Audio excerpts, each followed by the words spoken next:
Hey guys, so it's me, and I just really quickly wanted to come on here and say a huge thank you to everybody. I get so many wonderful emails and comments on my last video about my issues that I'm having with my 8-year-old right now, and I really just wanted to say thank you from the bottom of my heart because the fact that so many people who don't even really know me, and who I don't know are so willing to share their time to help me out and their own personal,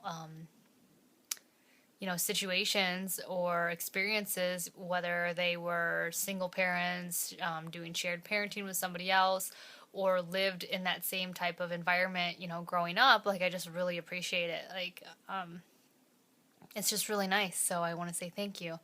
Um, After making that video, I had a long conversation with my husband, and it's been pretty hard. I took a lot of your guys' comments to heart and your emails, and some of you kind of understood exactly what I was saying, but some of you, I think, kind of misconstrued what I was saying.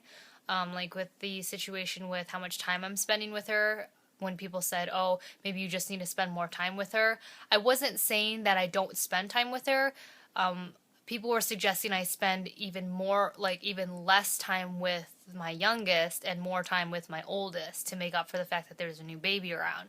And what I was saying was that I don't think that's fair to my youngest to take away even more time with her, just to spend extra time with my oldest because she's having issues, not being an only child anymore. And I understand what people are saying in regards to her not feeling like she belongs in this family because, she has two half siblings.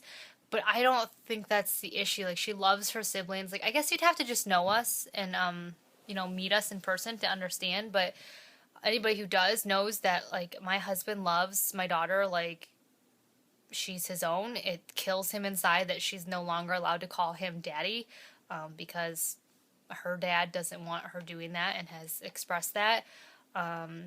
She loves her little siblings so much. They play all the time. She just loves Kaya, loves her. Like, you ask her and her face just lights up. She loves her, and Kaya loves her. And I love all three of my kids equally. And when in regards to like spending special one-on-one time with all of them, I can't. Like, my husband works full time, so I can't really just dump Kaya somewhere. When she's napping, it's when Ava's at school, and then Ava goes to her dad's house every Tuesday, Thursday evening, and then every other weekend, which is a lot. It's just the way our court situation.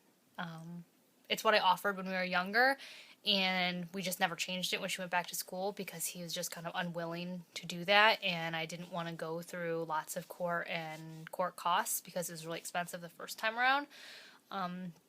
In hindsight, I probably wouldn't have offered so much time, but back then I was 18 and I really wanted her to have a relationship with him. But that's neither here nor there. The point is that she already doesn't, she spends like half of her time, because she's in school right now, she spends half of her time away from us. And then when she is at home, we all just hang out as a family. So, when I said I don't want to take away time with my youngest to spend time with her, I didn't mean like, oh, I never spend time with my oldest. It's just that, people, I don't want to take away even more time with my youngest. Like, I don't think that's fair on her either. I come from people are saying it's hard being in a blended family, and I know that. Like, if anybody knows that, I know that. I am the youngest, nonetheless, of four. And I was adopted, and me and my sister were adopted, and I never really felt like I fit in because I didn't look like any of my siblings or my parents. There's always this kind of feeling like I wasn't exactly completely part of my family. I still sometimes feel like that. My daughter, on the other hand, you can ask her. She knows she's part of this family. She knows she's part of her dad's family. She's the only child on her dad's side. Her dad is not married. She's also the only grandchild on her dad's side. On our side, she is, obviously the oldest of our family, but then she also has a bunch of nieces, but they live far away. So my parents really only get to see her, like her and my kids. So she knows she's very loved. She knows she has, that she knows she's part of our family. That's never been an issue. I do think she is acting out to get more attention, though. I do agree. But that's, I guess, where I'm struggling, because it's like, well, I mean, do you reward that, is what I was getting at. So, and I don't blame anybody for any of the comments they made or some of the nasty comments I got. I think people just misunderstood me, and I probably should have explained myself more. I wasn't trying to say, oh, I had 5 uninterrupted years with her and then 2 with Wyatt, so now I'm going to ignore all of my other kids so that I can have 2 with Kaya. That's not what I meant. All I meant was that, you know, I want to spend as much time as I can with each of my kids, so I don't think I should have to take away even more time with one of them because one of them is acting out because they're not being the center of attention, is kind of what I was trying to say. And the fact that Ava is the center of attention everywhere else in her life except for here, kind of makes it difficult on everybody. It makes it difficult on her because all of a sudden she's not, the only kid, and it also makes it difficult on us because she acts like an only child when she's at home when she's not. She's said numerous times that she hopes that her dad never marries his girlfriend or that he has kids because she likes being the only person over there. So that, kind of, yeah. So I don't know. And I don't blame her, to be honest with you. I mean, there was many times when I was growing up, because like I said, I was youngest of 4, where I was just like, man, I hate that, like, I'm just left in the dust. And that's another thing that I have an issue with. Like, Kaya's really quiet. Like, I don't know if I've talked about this, but she doesn't laugh a lot. She babbles sometimes, but not as much as she used to. She always is smiley, though. She's always very happy and always smiley and, very into looking at people and looking at you and making eye contact. But she's quieted down quite a bit since she's gotten older. And part of me is fearful that it's because she is the youngest and she's going to be the quiet one. And I don't want her to be shelved to the side. I feel like that's kind of what happened to me growing up.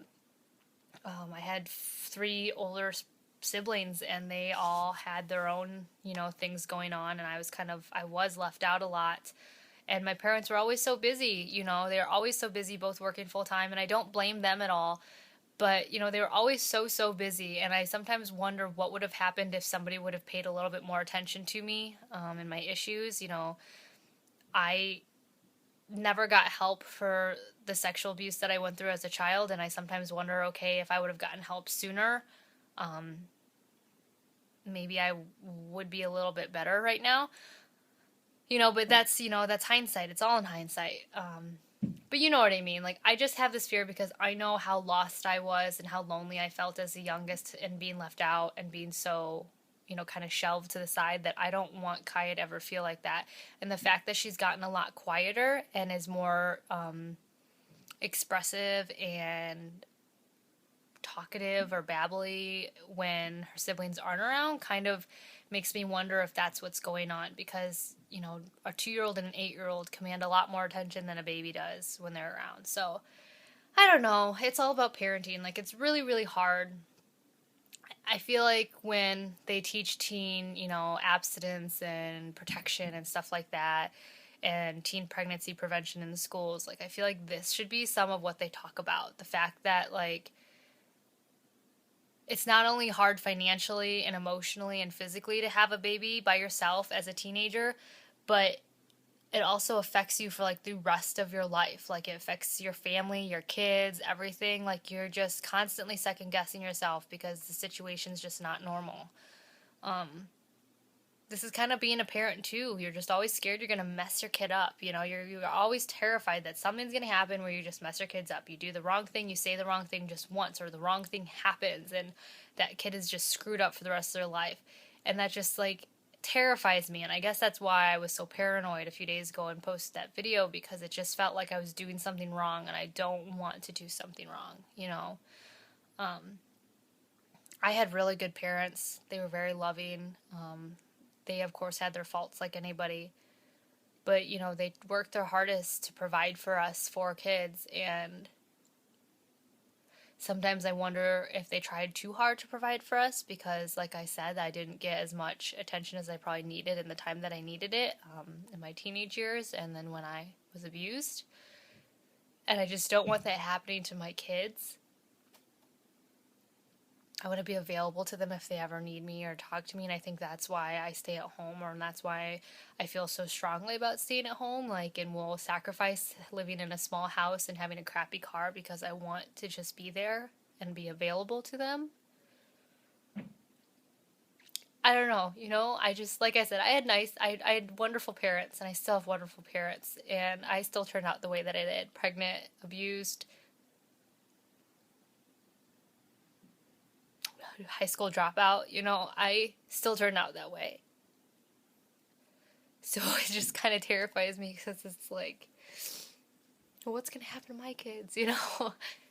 So anyways, I just wanted to clarify those things. I don't know, this is another babbly video, I'm sorry. And again, just thank everybody for sharing their personal experiences with me. Like, I have no right to ever ask of anybody to share the details of their lives the way that you guys have, and it's just really nice that you're willing to. So I just really appreciate it. It's really nice. So I'm going to try to do my best as a parent and love my kids the best that I can, and deal with all the outside things I'm going to have to deal with as they get older, and Ava's dad, and just build a relationship that everybody can just be happy with.